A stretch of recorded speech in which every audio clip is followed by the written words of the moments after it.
So an issue that I've come across myself whilst I've been choosing to improve is what to do when you feel so unhappy about the way things are going.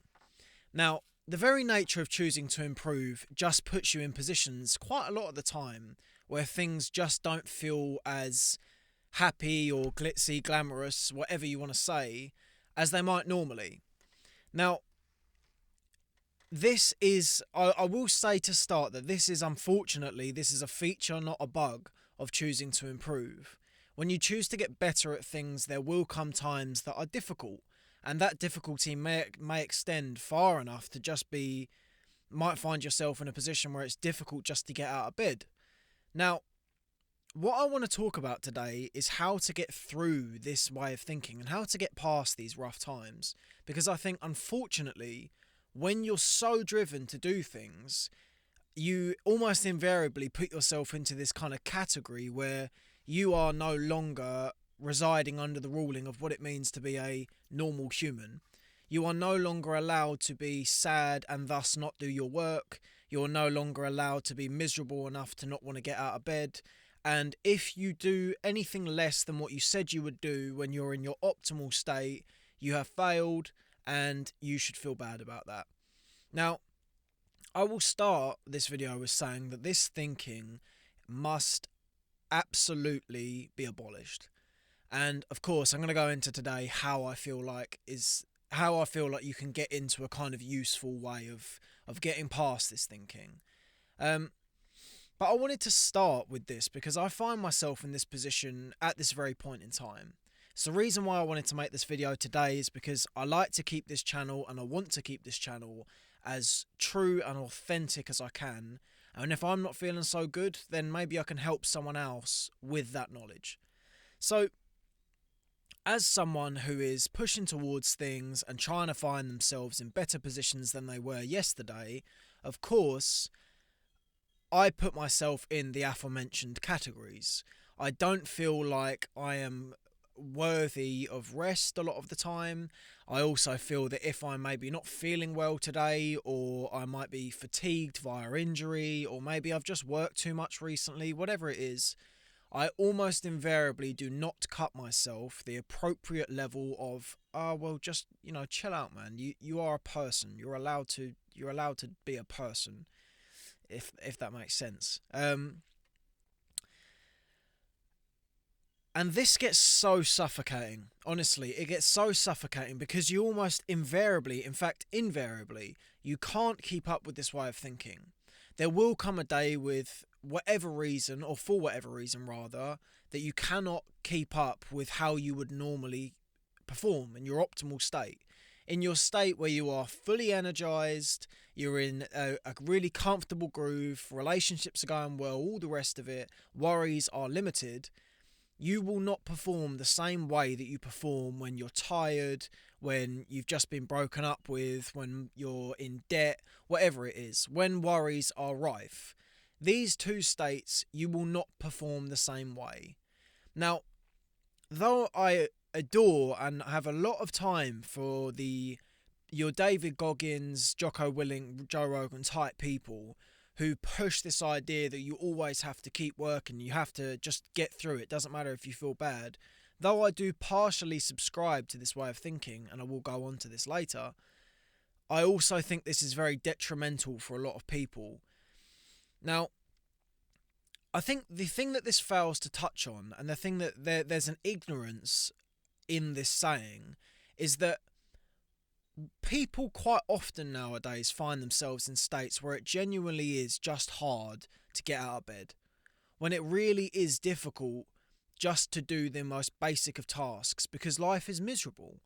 And when that's the case, to have someone saying to you that, oh, you just need to keep getting on with it, you need to keep doing this, you need to keep working, you need to do this, do that, it just puts you further in the ground because you can't do it.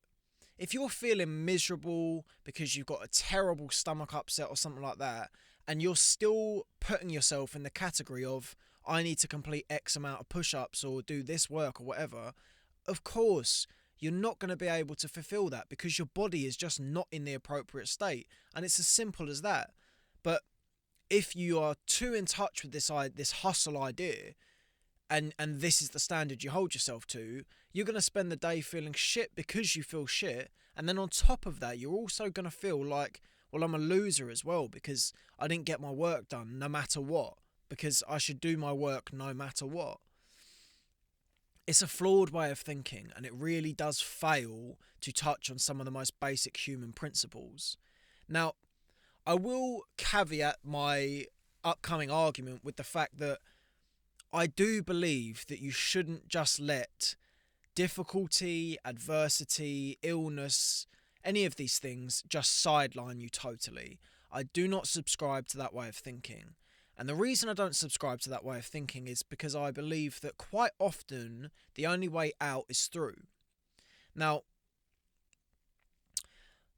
this is the bit where I think it gets a bit hairy when it comes to this conversation, is I think that the extent of effort and work rate is not kind of outlined appropriately.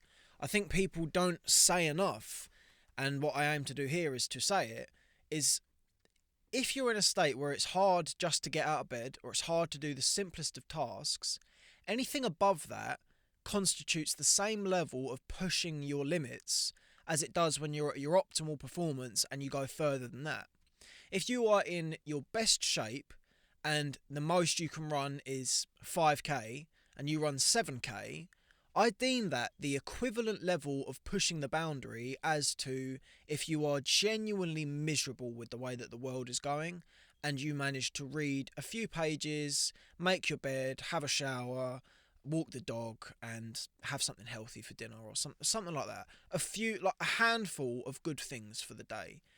Because what you have to remember is we're so quick to talk about this way of being of, oh, you must push your boundaries and you must push things further than they've ever gone before and all the rest of it and work hard. But the parameter for what it means to work hard is ever changing, and it changes with how you're performing. You have to accommodate the way that you're feeling with the way that you do.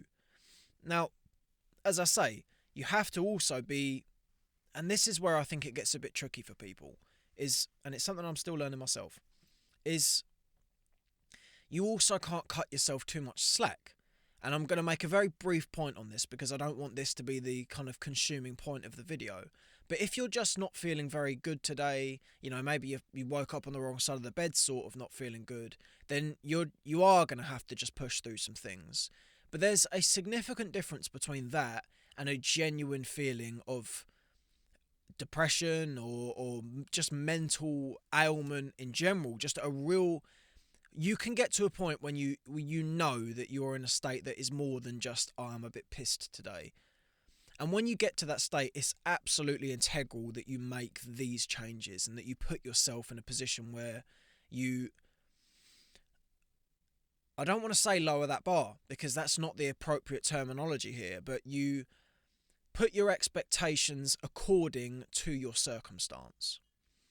Now, as I said just before, I think the reason this is so important is because it can be a very counterintuitive way of thinking when it comes to these lower states of feeling, when you're not feeling so good. If you can't perform to that level, and the level that you're choosing to perform to is, you know, let's put it in, just because my brain works in a funny way, let's put it into running distances. If you can normally run that 5k and you're feeling terrible today and even getting out of bed is difficult, then you must be able to shift and pivot your thinking to recognise that if that's your optimal performance in your optimal state, that if you do 1k or 2k when you're feeling terrible and life is really miserable for you, that's a tremendous win. And there is no other way of putting this, and I will die on this hill, that if things get to a stage where they're that much worse than the best you can be, that's no longer your performing standard. You have to recognise this. And the reason you have to recognise this is because the times when things are unbelievably difficult to even do, yet alone do well, there's still a win to be found in there. As I say, if you don't want to do something with an absolute intent that is grounded in a real feeling of misery or discomfort or whatever it is, and you still do that thing, even to 5% of what you would normally do, that's a win. And you have to put that down as a win. And what I've found is quite a useful way of internalizing this and making this actually make sense in a head that is so quick to ridicule and put yourself in this, oh, well, you didn't do enough state, is to say these things out loud and to recognize your feelings with genuine intent.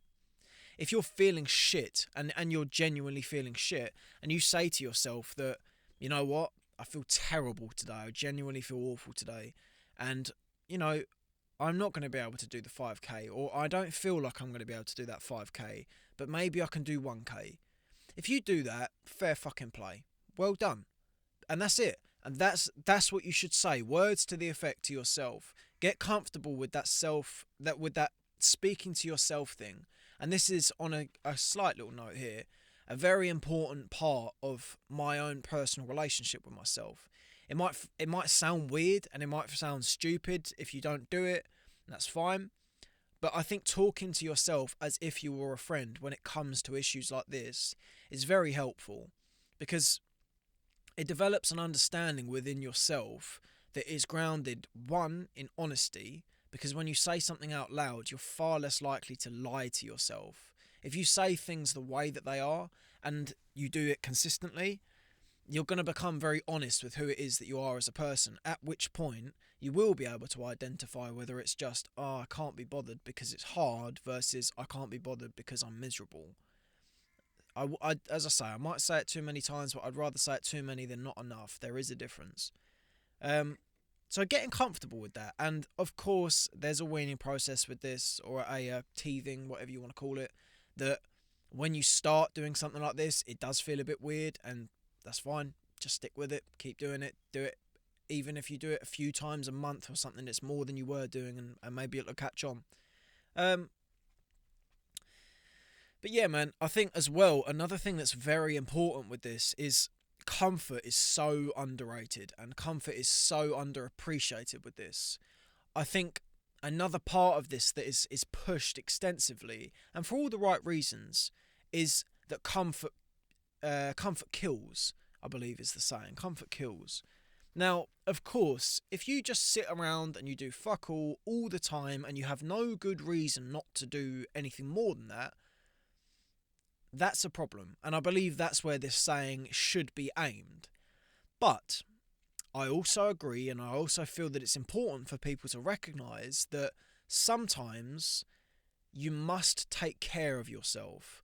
And that method of taking care of yourself can be the most, what you would perceive as detrimental method as you like. If you are someone who normally thinks, I don't want to be in bed, I don't want to eat not such good food, I don't want to watch TV, things like that, I 100% subscribe to that also. I believe these are things that you should keep to a minimum and you should do in moderation. But there's a reason why these things are pushed as things to avoid, and that reason is because they're so comfortable.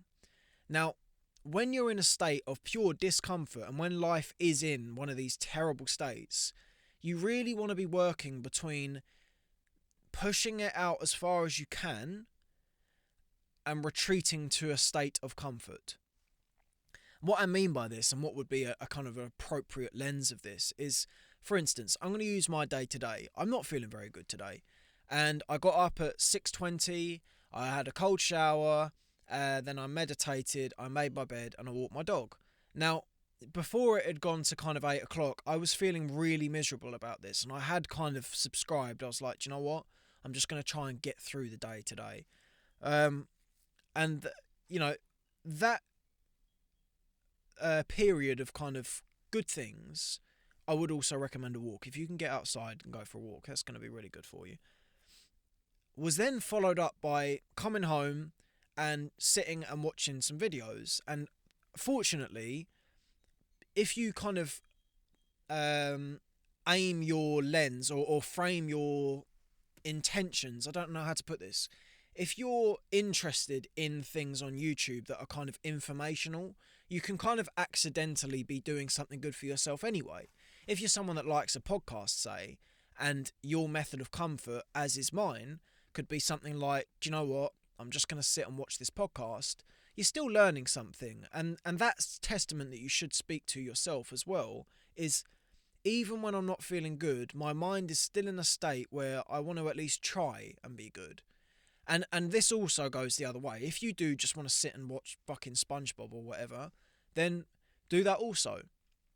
I will say that what I would suggest with this though is to do this in kind of interval states, because I think I can't speak for if someone's genuinely absolutely bedridden and it's just terrible for them to get out of bed.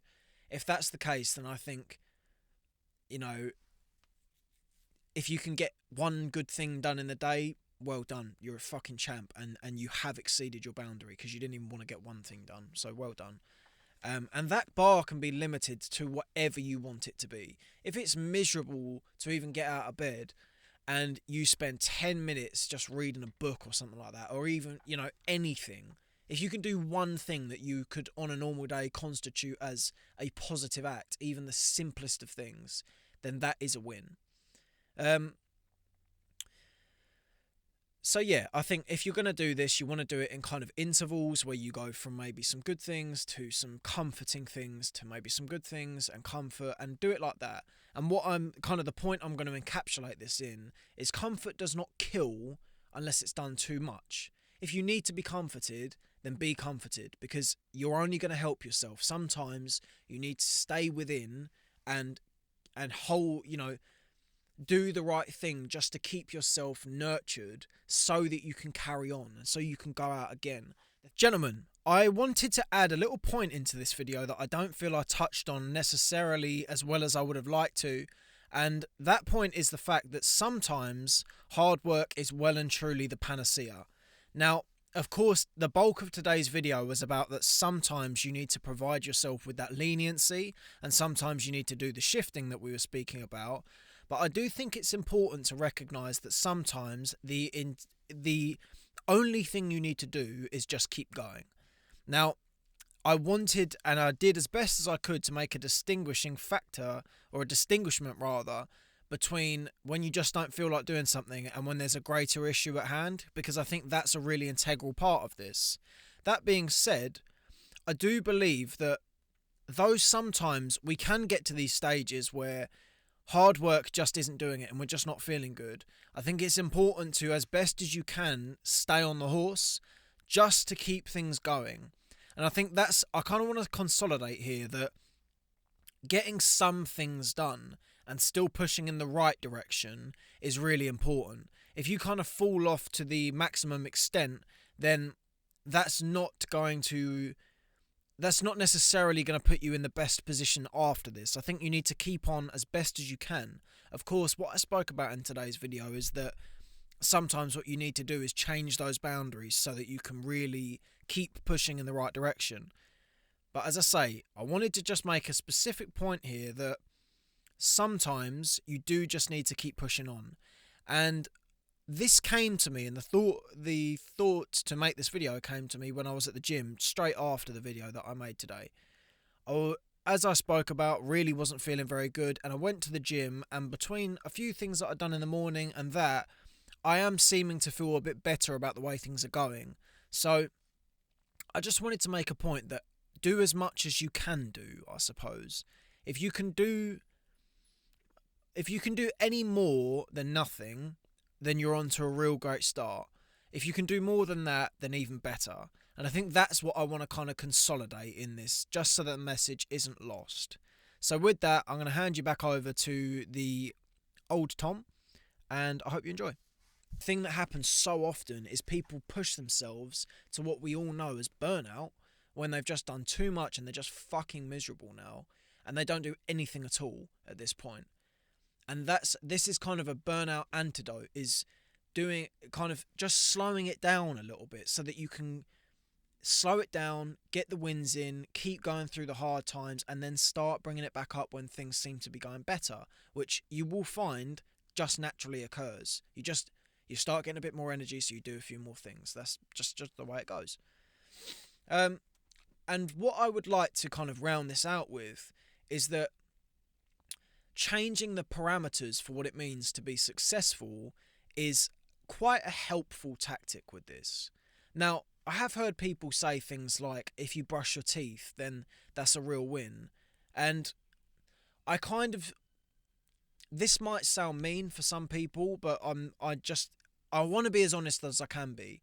I think you should try and do something that's kind of more than that, because that isn't, I don't know.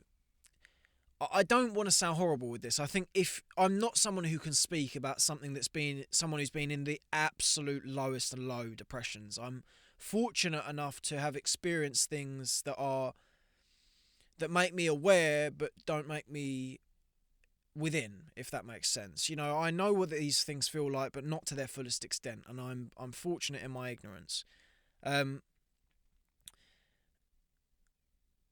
I feel like if you can round things out so that you know that something, say on a normal day you would do 2 hours of learning something, if you can even bring that down to 10 minutes, then you've added a level of progress to something you would have been doing in normal circumstance, which means you're still just moving that bar along just a little bit. And I think that's the key. I think that's the thing to do with this. So what I would like to end this video with saying is that life is inherently paradoxical and requires moderation in almost all circumstances. And the reason I say that life is paradoxical is because the very nature of someone who chooses to improve is one that requires an overkill attitude of focus. But what I've spoken about in today's video is that ability to provide a touch of moderation where it's required. Humans are like anything. Humans are like a battery, let's say. You require recharging at points. You can't just let a battery run forever and not expect it to get tired at some points. And when it does get tired, you need to charge it. And the human is the exact same way. And often when it comes to people who do hard things, be it physical or mental or both in most circumstances, that level of recharging is often the opposite of what it is that you would normally do.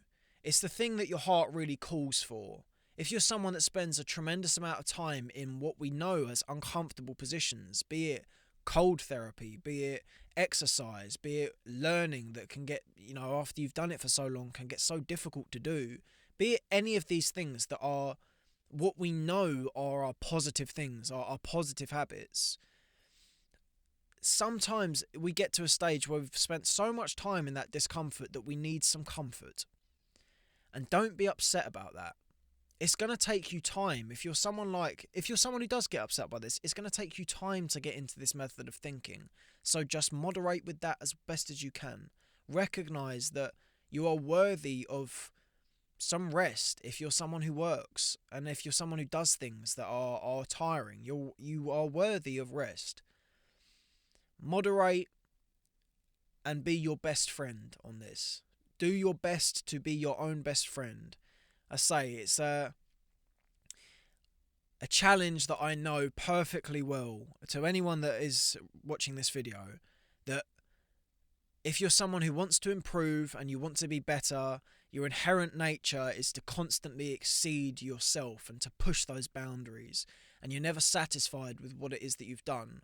But as best as you can, temper that and moderate. Recognize that that's an excellent trait to have for the fact that it makes you as good as you are, but it also requires some love and some care for you to sustain it. To anyone watching this, thank you very much for your time. I really appreciate it. I hope I've given anyone anything that might be useful, and I love you all. Thank you for watching.